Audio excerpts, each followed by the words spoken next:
Good evening, Wanderers. Before we get started tonight, I wanted to give another shout out to our newest subscribers. We now have 46 Spotify followers, and while Spotify doesn't provide follower information, please know that I see you and I'm grateful for your support.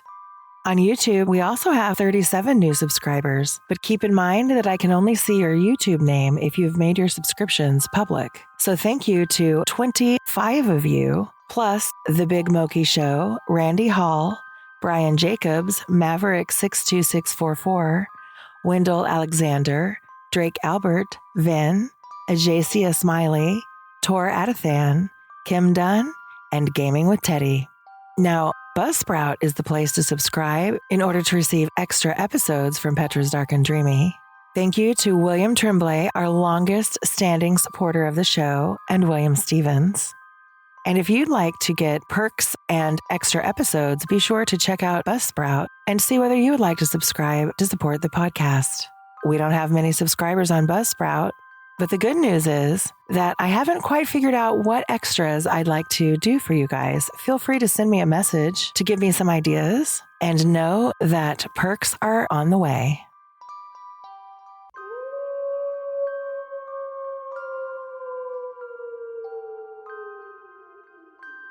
Welcome, Wanderers of the Night, to Petra's Dark and Dreamy, where shadows dance and dreams drift through the twilight. I'm Petra, your guide through this realm where the boundaries of reality blur and the mystical becomes tangible.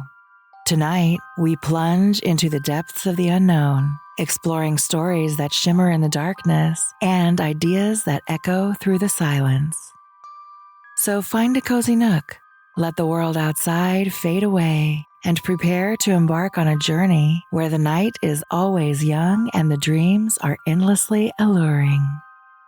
Are you ready to embrace the dark and the dreamy? Then let's begin.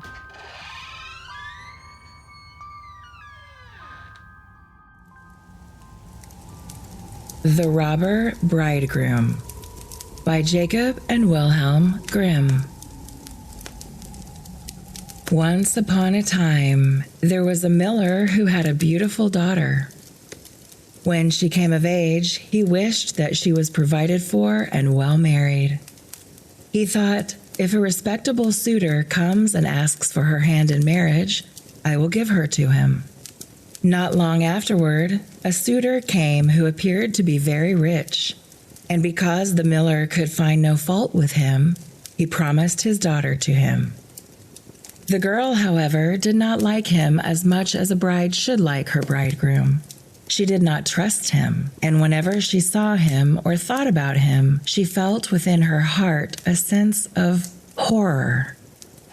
One time he said to her, "You are engaged to marry me, but you have never once paid me a visit."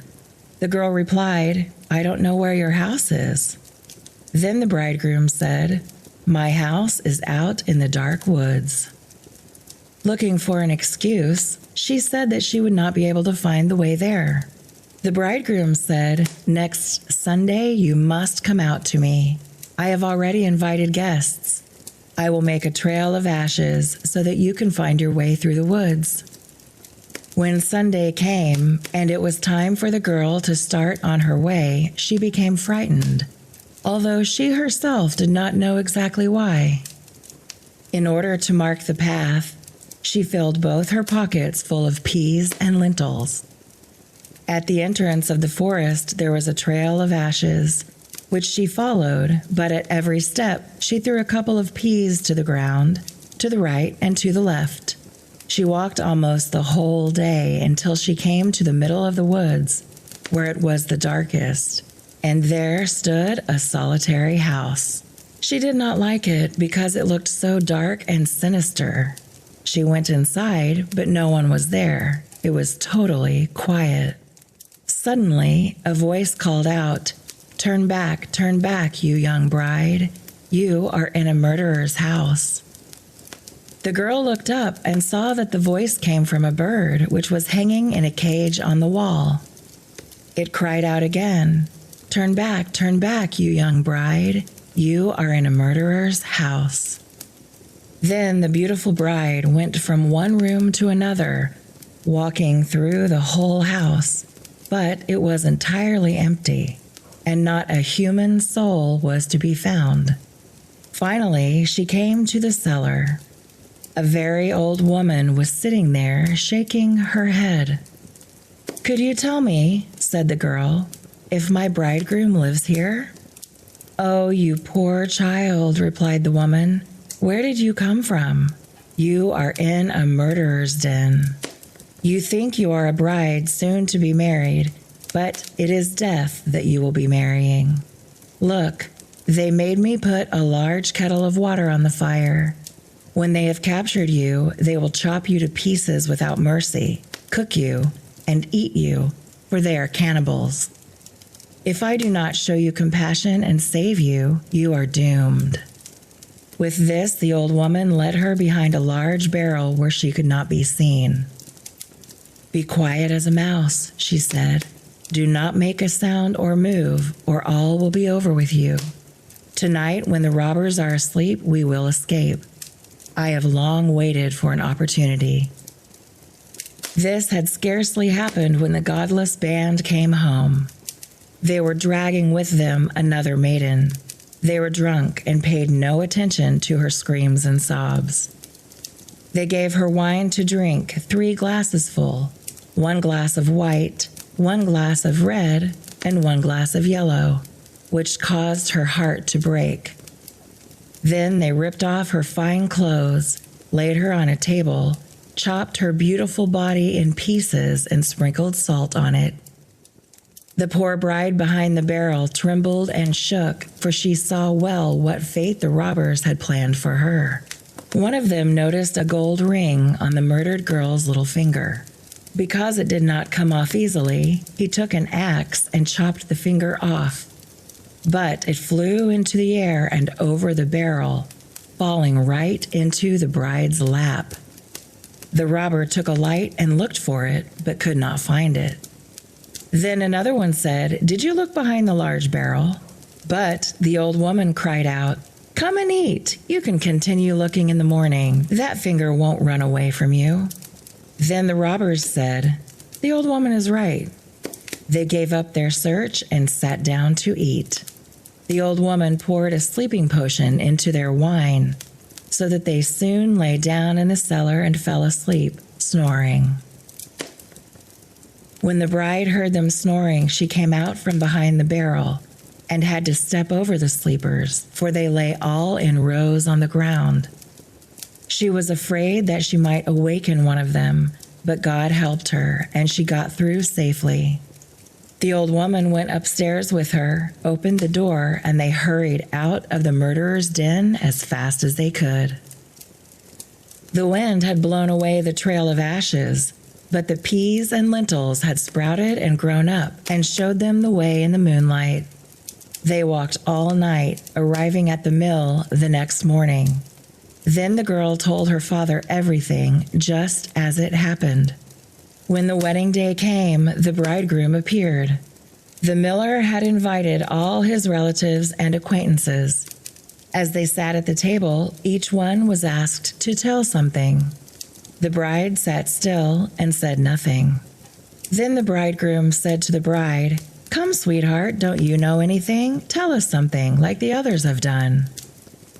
She answered, "Then I will tell you about a dream. I was walking alone through the woods when finally I came to a house.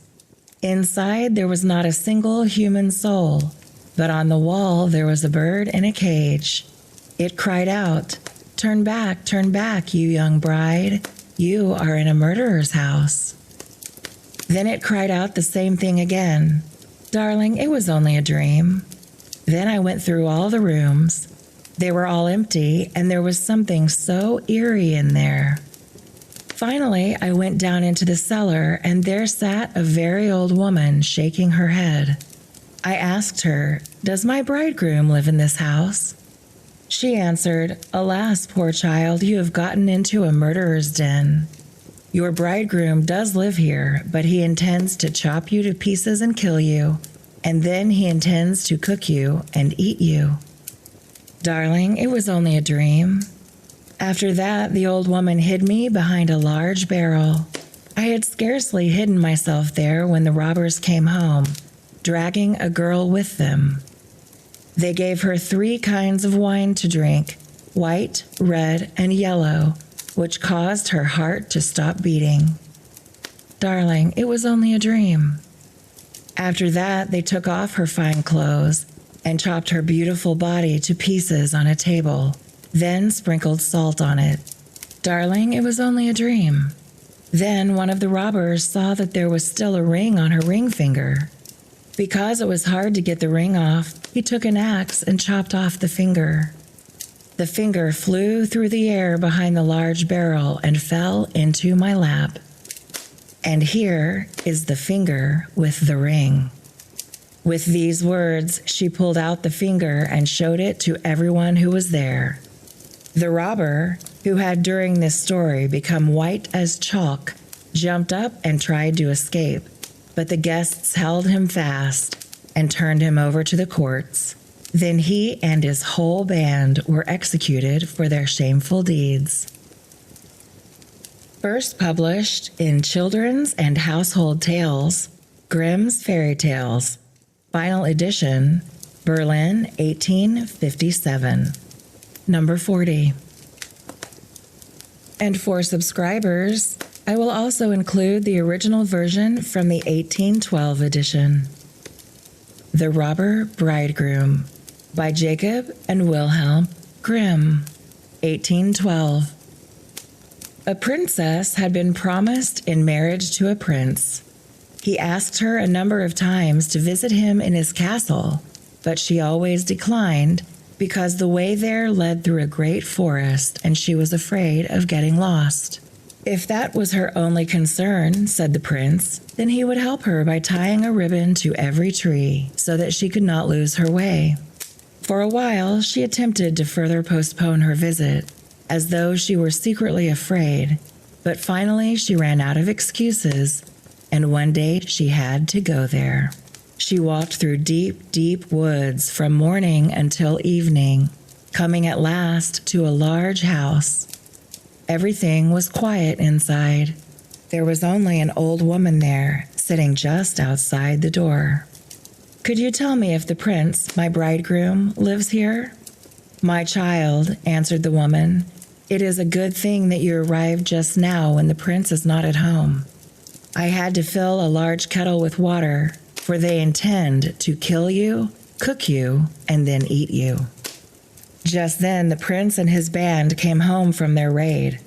However, because the old woman had sympathy with the bride's youth and beauty, she said to her, before anyone noticed her, "Quick, go down into the cellar and hide yourself behind the large barrel." The princess had hardly slipped behind the barrel when the band of robbers came into the cellar, bringing with them an old woman whom they had captured. From her corner, the princess could see everything that was happening without herself being noticed.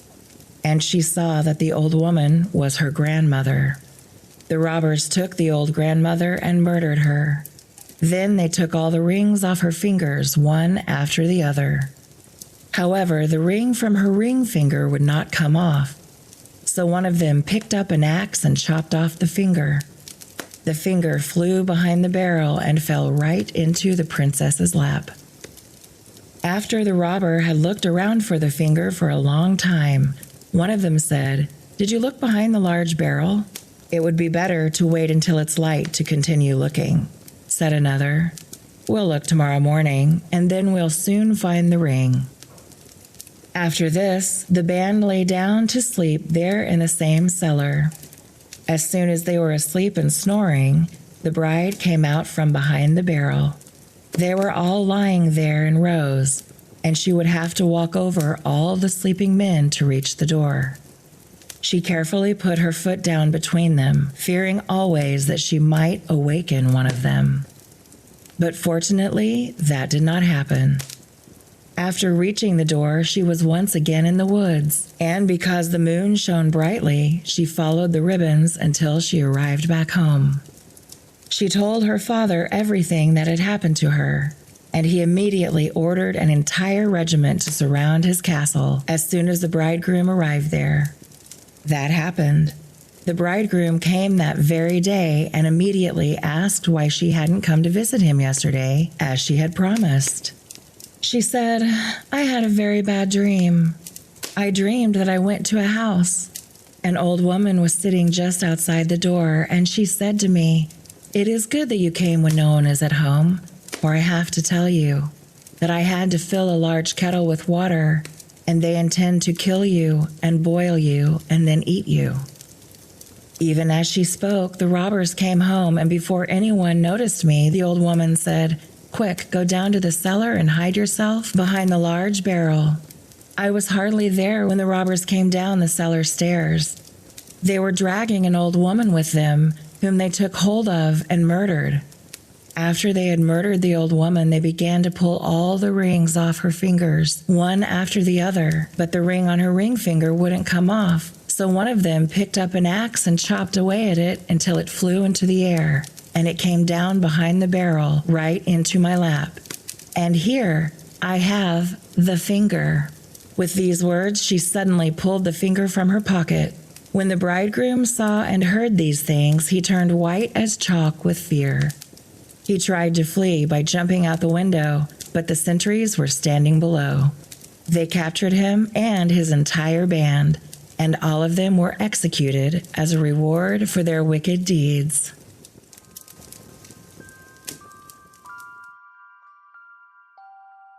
Thank you for joining me tonight on Petra's Dark and Dreamy.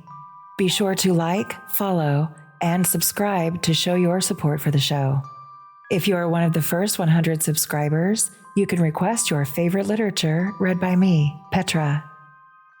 Also, please leave a review on your favorite podcast platform or on YouTube, wherever you happen to watch. See you next time.